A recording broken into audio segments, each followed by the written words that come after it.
Hello everyone, my name is Bidun Raj. ഞാൻ കേരളത്തിൽ നിന്നാണ്, കൊല്ലമാണ് ഡിസ്ട്രിക്ട്. ഞാനിപ്പം കാനഡയിലാണുള്ളത്. സ്പെസിഫിക് ആയിട്ട് പറയുകയാണെങ്കിൽ കാനഡയിലെ ബ്രിട്ടീഷ് കൊളംബിയ എന്ന പ്രൊവിൻസിൽ വാൻകൂവർ എന്ന സ്ഥലത്താണ്. ഞാനിവിടെ എൻ്റെ MBAക്ക് വേണ്ടി വന്നതാണ്. കോഴ്സ് ഓൾമോസ്റ്റ് കംപ്ലീറ്റ് ആയി. ഇനി ഒരു 3 വീക്സ് കൂടെ മാത്രമേ ബാക്കിയുള്ളൂ. യൂണിവേഴ്സിറ്റി കാനഡ വെസ്റ്റിലാണ് ഞാൻ പഠിക്കുന്നത്. അപ്പം എൻ്റെ ഇമിഗ്രേഷൻ പ്രോസസ്സ്, അതായത് സ്റ്റഡി പെർമിറ്റിൻ്റെ എല്ലാ പ്രോസസ്സും ചെയ്തത് ഗോഡ് സ്പീഡ് ഇമിഗ്രേഷൻ ത്രൂ ആണ്. വളരെയധികം നന്ദി പറയാനുണ്ട്. കാരണം എൻ്റെ ഏറ്റവും വലിയൊരു ആഗ്രഹമായിരുന്നു കാനഡയിൽ എത്തുക എന്നുള്ളത്. അത് എനിക്ക് സാധിച്ചു തന്നത് ഗോഡ് സ്പീഡ് ഇമിഗ്രേഷനാണ്. ഈച്ച് ആൻഡ് എവരി സ്റ്റെപ്പ് അവർ വളരെ ക്ലിയർ ആയിരുന്നു. എൻ്റെ എന്ത് സില്ലി ഡൗട്ട്സ് ഉണ്ടെങ്കിൽ പോലും അവരത് പ്രോപ്പർ ടൈമിൽ അഡ്രസ്സ് ചെയ്യുകയും അത് കറക്റ്റായിട്ട് എങ്ങനെയാണ് ചെയ്യേണ്ടതെന്നെല്ലാം അവർ ക്ലിയർ ആയിട്ട് പറഞ്ഞു തരുന്നുണ്ടായിരുന്നു. പ്രത്യേകിച്ച് നികിത മാം, മിനി മാം, അതേപോലെ പ്രിയ. എൻ്റെ ഗോഡ് സ്പീഡ് ഇമിഗ്രേഷൻ എൻ്റെ വളരെ നന്ദിയുണ്ട്.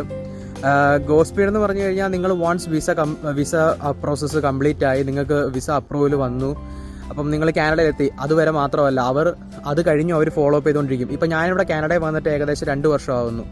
ഇതുവരെയായിട്ടും എന്നെ അവർ ഫോളോ അപ്പ് ചെയ്തുകൊണ്ടേ ഇരിക്കുന്നുണ്ട്. എന്തായി സ്റ്റാറ്റസ്, സ്റ്റഡി കഴിഞ്ഞു, വർക്ക് പെർമിറ്റ് വെക്കാറായോ, PR-ൻ്റെ പ്രോസസ്സ് എങ്ങനെയാണ് എന്നുള്ളതെല്ലാം ഓരോ മെയിലിലൂടെ ആയാലും എന്തിലൂടെ ആയാലും അവരത് പ്രോപ്പറായിട്ട് എന്നോട് അന്വേഷിക്കുന്നുണ്ട്.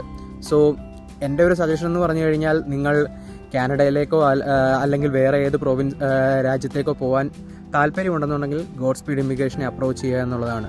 It's not about money for them, it's about the value and quality. So make sure you approach God Speed Immigration and I am sure that you will get a complete 100% result. Thank you so much.